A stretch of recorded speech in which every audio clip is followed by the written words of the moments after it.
Hello, welcome to Blue Harvest Toys. In today's video we're going to be looking at the top 5 Star Wars board games. At number 5 we have Star Wars Legion. Although the franchise has always revolved around battles between good and evil, Star Wars usually focuses on the characters at the centre of it all. Not so with Legion. Although major heroes and villains are featured, this is a miniatures war game like Warhammer or the Elder Scrolls Call to Arms. That means its emphases are rank and file troopers. Basically, a standard Legion game involves dozens of models on a 3-foot by 3-foot board, ideally with cool terrain to fight over. Your aim? To wipe out the opponent and or complete the objective within 6 rounds. The rules are suitably snappy as a result. As with Imperial Assault, the attack mechanics rely on dice with hit and defense symbols. It's an elegant, straightforward system that significantly lowers the barrier to entry. You're able to get into the swing of things after quickly scanning Legion's rules, and a lot of that's down to self-explanatory unit cards which lay things out for you in a clear way. While these share DNA with Warhammer 40,000 date sheets, there are less stats to wrestle with here. Similarly, the game's focus on unit commanders to dictate their squad's actions gives it a unique flavour.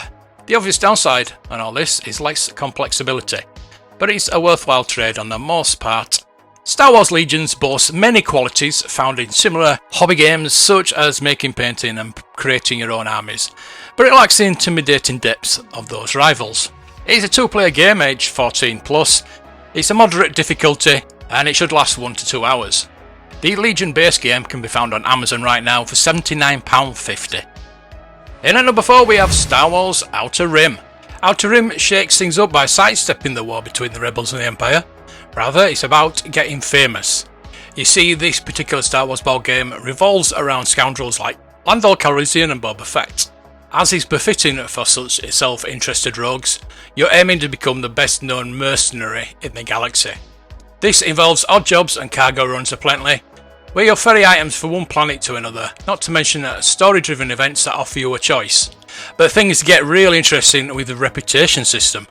A faction's opinion of you will wax and wane depending on your actions, and this can confer bonuses, like helping you avoid conflicts with patrols. Be careful who you offend. That goes for players too. You can decide to screw each other over as well. Perhaps you've promised assistance to another player down the line, and now they need you to make good on your oath. If you'd benefit on reneging, there's no reason you can't go back on your word. No hard feelings, right? Star Wars Outer Rim is played between 1 and 4 players, each 14+. It's a moderate difficulty and it usually lasts 1 to 3 hours. And you can currently pick this up for £42.99. In at number 3 we have Jabba's Palace, a love letter game. Looking for something more light-hearted? Love Letter is already an excellent board game for 2 players, so sprinkling a Star Wars theme over the top makes it a rework ideal for a galaxy far, far away. Although it puts a sci-fi spin on the formula, Jabba's Palace keeps hold of the mechanics that make its predecessor such a classic. Whereas the original challenges you for getting your love letter to the princess, its cards represent the person carrying your note.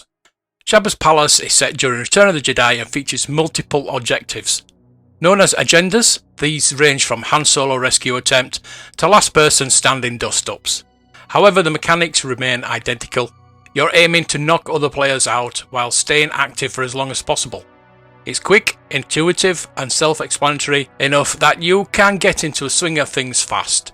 During sessions, newcomers can strategize and play the odds in under 5 minutes.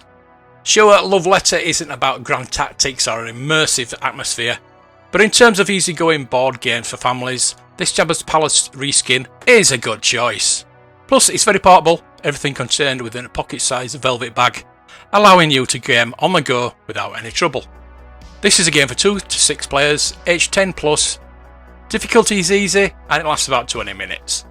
You should be able to pick this up for around about £16. In at number 2 we have Spot It, The Mandalorian. If you're in need of a Star Wars board game for younglings, Spot It, or Dobble if you're based in the UK, should be at the top of your wish list. Basically, it's a more complex version of Snap. You have to match pictures before anyone else can. However, these pictures aren't limited to colours or symbols, they're adorable, chibi-style Mandalorian cartoons instead. Just don't be put off with the game's simplicity. Even though the rules are straightforward, it's not as easy as it sounds. That's because the illustrations are mixed up on each card, and they also come in various sizes. This makes it satisfyingly challenging to find a match. In fact, there's nothing better than getting an answer on a split second ahead of your rival. Spot It Mandalorian is versatile too, alongside multiple card game modes to keep things fresh. It's easily thrown into a rucksack or pocket thanks to its small carry case. As such, it is a perfect distraction, particularly if you want board games for kids when you're out and about. This is a game for 2 to 8 players, age 6 plus. It's an easy difficulty and it lasts about 15 minutes, and it's currently priced at £41. So in at number 1 we have Star Wars Imperial Assault. Adventure board games have exploded in popularity over the last few years thanks to a certain role-playing game called Gloomhaven. But Imperial Assault was singing the same tune long before that. Having launched back in 2014, this Star Wars story puts you in charge of a rebel heroes or villainous Empire troops following the events of A New Hope. And while its upgradable characters will feel familiar, it stands out thanks to its mechanics that allow the Imperial players to act like a dungeon master from the best Dungeons and Dragons book. That's because they're in control of each scenario, broadly speaking anyway. From setup to game end, Team Empire is responsible for controlling all enemies, narrating the plot and deploying any twists that come up during each mission. However, this doesn't give them too unfair an advantage. Despite being undeniably powerful, Imperial units can't hold a candle to Rebellion's best and brightest. This hardened team will make short work of an average stormtrooper. Any Wookiee warrior can carve through their ranks like butter, all while shrugging off fire blast like a furry Terminator. This results in one of the best cooperative board games on the list. Unexpected obstacles such as sudden reinforcements or a gun emplacement being behind a locked door force you to strategize on the fly, and that puts you in the story by the scruff of your neck. Eventually being able to improve your character between matches keeps you in the thick of it. This is an easy one to become invested in, so I would definitely recommend it if you're up for something substantial. Imperial Assault can be played between 1 and 5 players. Ages 14 plus, it's a moderate difficulty and it usually lasts between 1 and 2 hours.